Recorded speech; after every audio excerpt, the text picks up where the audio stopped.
میں آئے ان سب کا ایک ٹائم مقرر ہے۔ میرے بھائیوں، مجھے اور آپ کو پتہ بھی نہیں چل رہا ہمارا جسم کمزور ہو رہا ہے، ہمارے چہروں پہ جھریاں پڑ رہی ہیں، ہمیں پتہ بھی نہیں چل رہا، ہمیں خود بخود ہی لوگ بابا جی کہنا شروع ہو گئے، ہمیں پتہ بھی نہیں چل رہا ہم موت کے نزدیک جا رہے ہیں۔ ہم ایک غفلت کی نیند میں سوئے ہوئے ہیں اور ایک ایسی زندگی بسر کر رہے ہیں جس کے آگے موت کھڑی ہے۔ وَلِكُلِّ أُمَّةٍ أَجَلٌ، ایک ٹائم آئے گا میرا اور تیرا جنازہ اٹھ جائے گا، ایک ٹائم آئے گا میری اور تیری چارپائی اٹھ جائے گی، ایک ٹائم آئے گا میں اور تو فوت ہو جائیں گے۔ وَلِكُلِّ أُمَّةٍ أَجَلٌ، کائنات میں جتنی بھی آئیں، جتنے بھی لوگ آئے، سب دنیا سے چلے گئے۔ جگہ جی لگانے کی دنیا نہیں ہے، یہ عبرت کی جا ہے، تماشا نہیں ہے۔ بڑے بڑے دنیا میں آئے، سب چلے گئے۔ وَلِكُلِّ أُمَّةٍ أَجَلٌ فَإِذَا جَاءَ أَجَلُهُمْ، اصل بات رب العزت نے ارشاد جو فرمائی ہے، فَإِذَا جَاءَ أَجَلُهُمْ لَا يَسْتَأْخِرُونَ سَاعَةً وَلَا يَسْتَقْدِمُونَ، جب میرے اور تیرے موت کا ٹائم آ گیا، پوری دنیا مل جائے، نہ گھڑی کوئی آگے کر سکتا ہے نہ پیچھے کر سکتا ہے۔ پیچھے پتہ ملکہ برطانیہ جب انتقال کیا، کتنی دیر انہوں نے کوششیں کی کہ زندہ رکھا جائے۔ جدید ترین ٹیکنالوجی کے مالک اپنی ملکہ کو زندہ نہ رکھ سکے۔ میرے اللہ کے یہ فیصلے ہیں۔ رب العزت نے ارشاد فرمایا فَإِذَا جَاءَ أَجَلُهُمْ، میں اور آپ اپنے بھائی، اپنے بیٹے، اپنے عزیز کو دیکھ رہے ہوتے ہیں، بھاگ کے ڈاکٹر کو بھی بلا کے لے کے آتے ہیں، ہاسپٹل میں موجود بھی ہوتے ہیں، میرے اور تیرے آنکھوں اور ہاتھوں کے درمیان ہمارا پیارا سانسوں کی ڈوری توڑ رہا ہوتا ہے، مر رہا ہوتا ہے۔ ڈاکٹر کیا کہتے ہیں؟ اب اس کا ٹائم آ گیا، بس خدمت کر لو، اے ڈاکٹر بچا دے اسے، ہم تجھے پیسے دیں گے، اسے کوئی ایسا انجیکشن لگا دے اسے موت نہ آئے۔ وہ ڈاکٹر بھی کہے گا کہ موت کا فیصلہ اٹل ہے، جب ٹائم آ گیا کوئی بچا نہ سکے گا۔ رب العزت نے ارشاد فرمایا، لوگو یہ زندگی قیمتی زندگی ہے، اس کی سانسیں ضائع نہ کرو، اس کی جوانی برباد نہ کرو، اس کے دن اور رات ضائع نہ کرو۔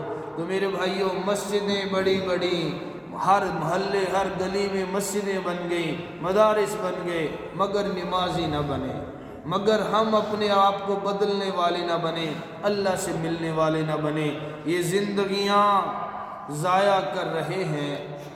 مولانا رومی اپنی کتاب میں ایک واقعہ لکھتے ہیں، ایک عالم نے سنایا کہ ایک بکریاں چرانے والا نا ایک دریا کے کنارے بہت بڑی وادی تھی، اس کے اندر غار تھے، وہاں بکریاں چرایا کرتا تھا۔ تو ایک بہت بڑا غار تھا، اس کے اندر کبھی وہ بچے نے روزانہ سالوں سے وہ بکریاں چرانے والا چرا رہا تھا، ارد گرد جنگل بھی تھا۔ کہنے لگے کبھی وہ اس غار کے اندر داخل نہ ہوا، اس جنگل کے اندر داخل نہ ہوا، عرصے سے بکریاں چراتا تھا۔ تو ایک دن سہون اس کی بکری جو ہے وہ بھاگ کے ریوڑ سے اس جنگل کے اندر چلی گئی، اس غار کے جنگل کے غار میں جب چلی گئی تو وہ بکریاں چرانے والا بھی اس کے پیچھے ہی چلا گیا۔ یہ انہوں نے بڑی احسن انداز کے اندر ہمیں سمجھانے کی بات کی ہے۔ مولانا فرماتے ہیں کہ جب اندر گیا تو دیکھتا ہے کہ غار کے اندر چھوٹے چھوٹے بڑے چمکتے ہوئے پتھر پڑے ہوئے۔ وہ بکریاں چرانے والا تو اس نے کہا بڑے خوبصورت پتھر ہے۔ وہ جب جنگل میں آتا، کوے وغیرہ اس کے پیچھے لگ جاتے نا، تو وہ گلیل سے، آپ بھی جانتے ہیں گلیل سے وہ کوئی ڈھیم، کوئی پتھر جو ہے وہ مارتا اسے، جانوروں کو یعنی کہ کووں کو، وہ کوے اڑ جاتے۔ اس کے پاس گلیل بھی تھی، وہ اندر گیا، جب اسے پتھر چمکتے ہوئے نظر آئے نا تو اس نے اپنی جھولی بھر لی، اسے کیا پتا یہ کیا چیز ہے، جھولی بھر کے واپس لے آیا۔ تو اسی طریقے سے اس نے وہ سارے کے سارے چھوٹے چھوٹے پتھر جو ہے وہ ایک تھیلے میں ڈال لیے۔ تھیلے میں ڈال لیے، جب کوئی کوا اسے ستاتا نا، وہ کوے کو مار دیتا، وہ ساتھ دریا تھا، دریا میں پتھر چلا جاتا یا کہیں ضائع ہو جاتا۔ تو اسی طریقے سے ایک دن وہ سارے پتھر اس نے اسی طریقے سے گلیل میں ضائع کر دیے۔ تو ایک دن اس نے ایک لال رنگ کا اس کا چھوٹا پتھر تھا چمکدار، جب وہ گلیل میں ڈال کے کوے کے مارنے لگا تو اچانک اس سے پاس ایک سنارا، ایک زرگر، ایک ہیرے کا جواری گزرا جا رہا تھا۔ جب اس نے دیکھا کہ جو بکریاں چرانے والا ہے اس کی گلیل کے اندر تو اتنا قیمتی پتھر ہے کہ جس کی قیمت کوئی ادا ہی نہیں کر سکتا، کیونکہ ظاہر ہے سونے کو سونار جانتا ہے، ہیرے کو جواری جانتا ہے، جس کی وہ فیلڈ ہے وہی جانتا ہے۔ اس نے بھاگ کے نا اس بکریاں چرانے والے بندے کی کلائی پکڑ لی۔ انہیں کہ رک جا، کیا کرنے لگا ہے؟ اس نے کہا کوے اڑانے لگا ہوں۔ اس نے کہا کوے تو اڑانے لگا، تجھے پتا ہے تو کس چیز سے کوا اڑا رہا ہے؟ اس نے کہا چھوٹے پتھر ہیں اس سے اڑا رہا ہوں۔ اس نے کہا تیری گلیل کے اندر جو پتھر لگا ہوا ہے وہ پتھر نہیں، وہ بہت قیمتی ہیرا ہے، وہ ایک لال ہے، اس کی قیمت پورے شہر میں کوئی دے نہیں سکتا، اتنا قیمتی کی ہیرا ہے۔ بڑے بڑے قیمتی ہیرے ہوتے ہیں۔ تو فرماتے ہیں اتنا قیمتی ہیرا، اس نے کلائی پکڑ لی، رک جا۔ جس وقت اس نے کلائی پکڑی، بکریاں چرانے والے سے جواری نے کہا تو نے اتنے قیمتی ہیرے ضائع کر دیے، تو رونے لگ گیا۔ تو اس نے کہا تو پتھر ہی گرانے لگا تھا، ضائع ہو جاتا۔ وہ رونے لگ گیا بکریاں چرانے والا۔ اس نے کہا رو کیوں تو رہا؟ فرمایا میں رو اس لیے رہا ہوں کہ میں نے اس طرح کے ہزاروں قیمتی پتھر ضائع کر دیے۔ تو مولانا رومی نے پھر مثال دی کہ بندے تیری یہ زندگی کی سانسیں ان ہیروں کی طرح قیمتی ہیں جنہیں تو ضائع کر رہا ہے۔ تو میرے بھائیوں، ہم ان سانسوں کو، قیمتی سانسیں، یہ قیمتی دن و رات جنہیں ضائع کر رہے ہیں، پوچھ کسی اللہ والے سے کہ یہ ٹائم کتنا قیمتی ہے۔ فاطمہ الزہرا کہا کرتی تھی اللہ تیری عبادت کا سجدہ میرے مولا لمبا میرا ہوتا ہے، تیری رات چھوٹی ہوتی ہے۔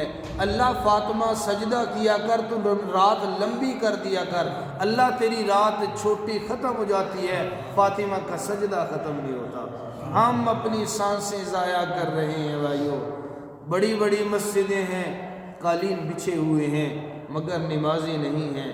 اگر نمازی ہیں تو تکبیر والے نہیں ہیں۔ اے میرے بھائیوں، میرے دیہات کے باسیوں، میرے شہر کے باسیوں، میرے دیہات کی بیٹیوں اور ماؤں اور بہنوں اور بیٹوں اور بھائیوں، بزرگوں، یہ زندگی ضائع کر رہے ہیں۔ یہ قیمتی ہیرے سانس ہیں جنہیں ہم ضائع کر رہے ہیں۔ پتہ نہیں چلے گا کس دن موت کا فرشتہ آ جائے گا۔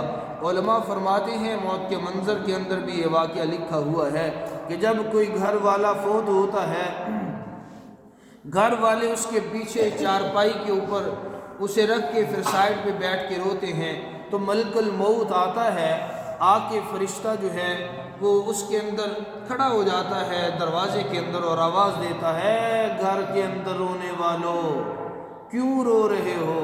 میں تو اس گھر میں بار بار آؤں گا، تمہیں بھی لے کے جاؤں گا، آج تم اسے رو رہے ہو، میں تو بچے بچے کی سانسوں کو، ڈوریوں کو توڑ دوں گا، سانسیں پی جاؤں گا، موت کا پیالہ پلا دوں گا، تم نے سب نے باری باری جانا ہے۔ علماء فرماتے ہیں جب جنازہ ہوتا ہے، ملک الموت پیچھے کھڑا ہو کے صدا دیتا ہے جنازہ بڑھنے والوں اپنی بھی تیاری کر لینا، اکیلا اس کا جنازہ نہ بڑھنا، ایک دن تمہارا جنازہ بھی ایسے آگے ہوگا۔ تو بھائیو آج ٹائم ہے۔ ان اللہ کے نبی نے فرمایا 3 چیزوں سے پہلے 3 چیزیں غنیمت جان لو۔ موت سے پہلے زندگی، جب موت آ گئی واپس نہیں آ سکو گے۔ جاؤ قبروں کے اندر، ان قبروں پہ کھڑے ہو کے اپنے باپ کو، بھائی کو، بیٹوں کو، چاچوں کو آواز دے بابا اتنی دیر ہو گئی گھر نہیں آیا، سال بیت گئے، ہم انتظار کر رہے ہیں، آنا قبر سے نکل کے، کوئی نہیں آ سکے گا، ہم بھی جب چلے گئے اتنے لمبے راہی مسافر بن جائیں گے، واپس نہیں آ سکیں گے۔ رب العزت نے ارشاد فرمایا اے وَلِكُلِّ أُمَّةٍ أَجَلٌ، ہر بندے کا ٹائم موت کا مقرر ہے، جدوں ویلا آ گیا پھر کوئی بچا نہ سکے گا، نہ بیلی، نہ بھائی، نہ بیٹا، نہ ماں، نہ باپ، کوئی نہیں بچا سکے گا۔ فَإِذَا جَاءَ أَجَلُهُمْ لَا يَسْتَأْخِرُونَ سَاعَةً وَلَا يَسْتَقْدِمُونَ۔ بادشاہ ہے، سواری پہ سوار ہے، گھوڑے نے مہار پکڑ لی، فوجیں ساتھ ہے، اس نے کہا تو کون ہے میری مہار پکڑنے والا؟ اس نے کہا میرا نام ملک الموت ہے۔ اس نے کہا تیرا ٹائم آ گیا، مجھے مہلت دے دے، میں اپنے محلوں، فوج ساتھ ہے، کرنل جرنیل فوج کے دستے ساتھ ہیں، مگر ملک الموت آ گیا، گھوڑے کے اوپر سوار ہے۔ اس نے کہا مجھے مہلت دے دے، میں محل میں خزانہ دیکھ لوں جس کے لیے پوری زندگی برباد کر لی، میں دیکھ لوں اس دولت کو جس کے پیچھے میں نے اپنے آپ کو برباد کر دیا، ہلکان کر دیا۔ اس نے کہا نہیں، تیری دولت تیرے کام نہیں آ سکتی، تیرا ٹائم آ گیا۔ گھوڑے پہ نیچے بھی نہیں اترنے دیا، ملک الموت وہیں آ گئی۔ کل کا واقعہ ہے، لاہور کے اندر وہ 3 قتل ہوئے، تو اس کے اندر ایک وہ رکشے کے اندر 2 روڈ پہ پڑے، ایک رکشے میں لٹکا ہوا مرا پڑا ہے بیچارہ، دشمنی کے اوپر کسی نے قتل کر دیے۔